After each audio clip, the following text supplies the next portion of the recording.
La película de la cual hablaremos el día de hoy trata de un hombre heterosexual en los 80s. Ok, ¿y eso qué tiene? Se preguntarán. Bueno, hablo de un hombre heterosexual tejano en los 80s que contrae SIDA.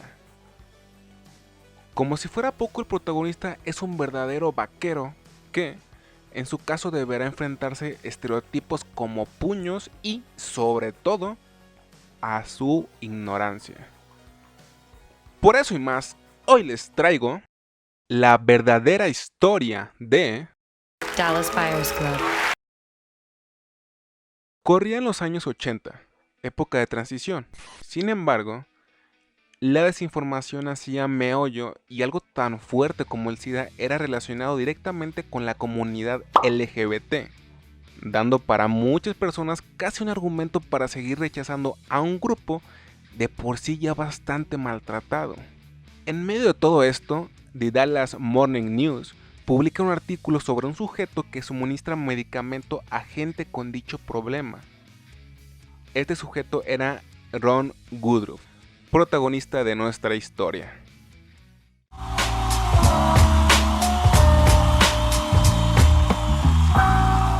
Ron Dixon Woodruff nació el 3 de febrero de 1950 en Dallas, Texas. Se casó 3 veces y tuvo inclusive una hija. Para ganarse la vida este hombre trabajó de electricista y a diferencia de lo que se piensa, él jamás fue profesional del rodeo, solamente un entusiasta. Esos bastardos me mintieron. La notoriedad que tiene en la película el rodeo es meramente simbólico, una metáfora de lucha. Tal vez, como el menor de sus males estaba el jugar póker, como hombre tejano frecuentaba bares, llegó a experimentar con drogas como la cocaína, aunque nunca con aquellas que tuvieran necesidad de inyectar, y llegó a tener muchas parejas sexuales, todo ello admitido por él y sus cercanos. En el 86 es diagnosticado con VIH positivo. La única esperanza sería el famoso ACT, que no solo parecía no surgir el efecto suficiente, sino que también tenía muy dolorosos efectos secundarios. Se dice, Ron sufrió absolutamente todos. Fue tanta su desesperación que amenazó al doctor Steven Pounders con un arma. Steven decidió poner distancia con él.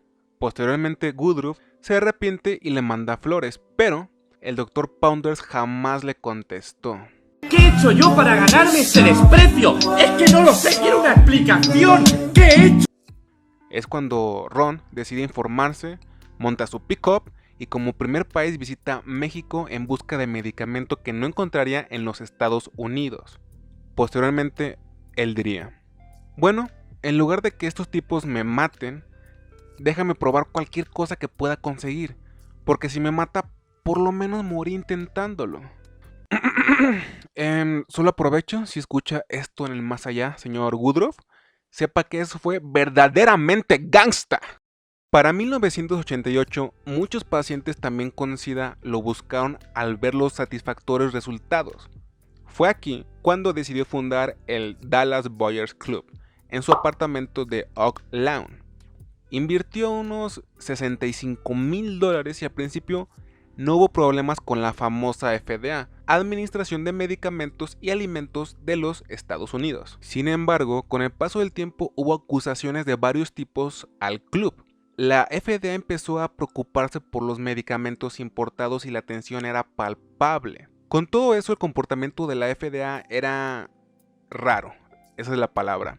Porque por un lado los perseguían procurando intereses de las farmacéuticas, por otro, ignoraban muchas de las cosas que hacía el club. Llegó a tal punto que Mary Franklin, recepcionista del club, dijo, les hacía sentir más poderosos acerca de su enfermedad. Los pacientes tenían una oportunidad de luchar, algo que el gobierno no les estaba ofreciendo. Ron viajó unas 300 veces a México, también fue a China y otros muchos países. Justo como se ve en la película, tenía una impresionante habilidad para burlar la autoridad. Y eso que no conoció las hilarantes hazañas del Chapo. Llegó a trabajar codo a codo con abogados, jueces, médicos, auxiliares de líneas aéreas y personas en la frontera. Se habla de una ocasión cuando Ron, en China, tenía medicamento escondido en hielo seco, mismo que comenzó a soltar humo. Este optó por mejor esconderlo entre sus ropas. A los 39 años, Ron dijo: "Soy mi propio médico".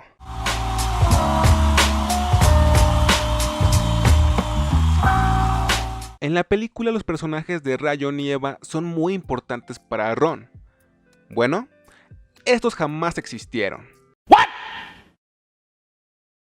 Pero hey, tranquilos. Estos son una forma simbólica de poner en la película a un grupo de activistas transexuales y médicos que fueron cruciales para el protagonista y, obvio, la lucha contra el SIDA.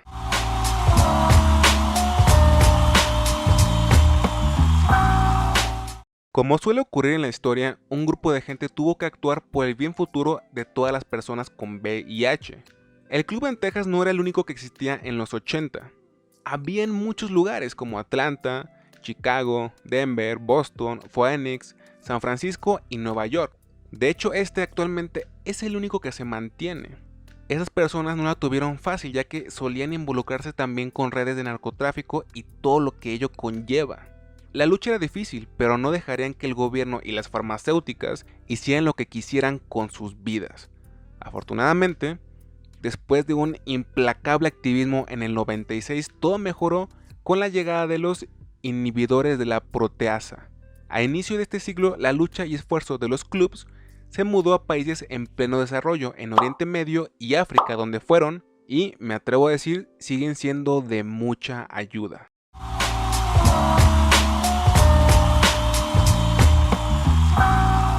La sexualidad de Ron no se sabe a ciencia cierta, ya que para muchos como Steven Ponders y su última esposa, él era bisexual. Para Penny Crispin, su amigo y enfermero, era homosexual. Se podría decir que lo más probable es que él haya sido bisexual. Ahora, entonces, ¿por qué en la película se pinta como alguien homofóbico? Según el guionista que tuvo acceso a los diarios de Ron y grabó una entrevista con más de 20 horas de grabación, llegó a la conclusión de que él fue un hombre heterosexual que era o había sido homofóbico. Si a eso le sumamos los casi 20 años de investigación por parte de los guionistas, se le puede dar peso a los argumentos tanto de familiares, amigos y creadores de la película. Muy lamentablemente, Ron Woodruff muere un mes después de dicha entrevista en el 92. Como dato más que importante, Ron habló de un encuentro sexual con una chica en el 81, donde dice que al acabar no se sentía muy bien, como sospechaba que quizás era drogadicta y un montón de cosas más que por su crudeza no aparecieron en la película.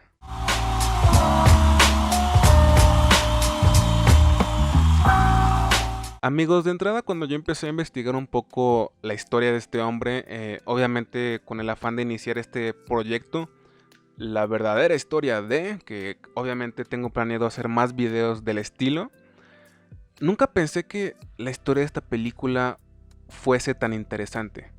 Uno como creador en inicio piensa las cosas muchas veces, no digo que todas, pero sí muchas veces con varios factores de la gente lo buscará, cuánta gente encontrará el video, qué tan bien el algoritmo YouTube lo recomendará, etc, etc, etc.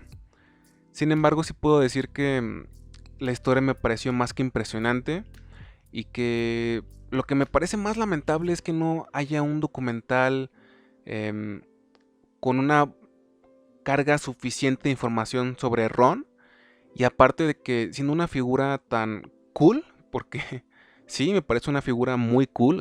Hablamos de un vaquero que se tuvo que enfrentar a todos los peores estereotipos e ignorancia, como dije al principio, de un Texas ochentero, lo cual la verdad no es ni poco ni menos. Así que espero que Ron halle su lugar merecido para mucha gente de la comunidad LGBT y no LGBT, que pues simplemente está buscando su bien, ¿no? Está buscando estar en paz, estar tranquilos, y también sirve como reflexión para estos tiempos de pandemia COVID, donde pues lamentablemente mucha gente pues ahora sí que deja tirar la toalla simplemente por depresión, ansiedad, estrés, etcétera.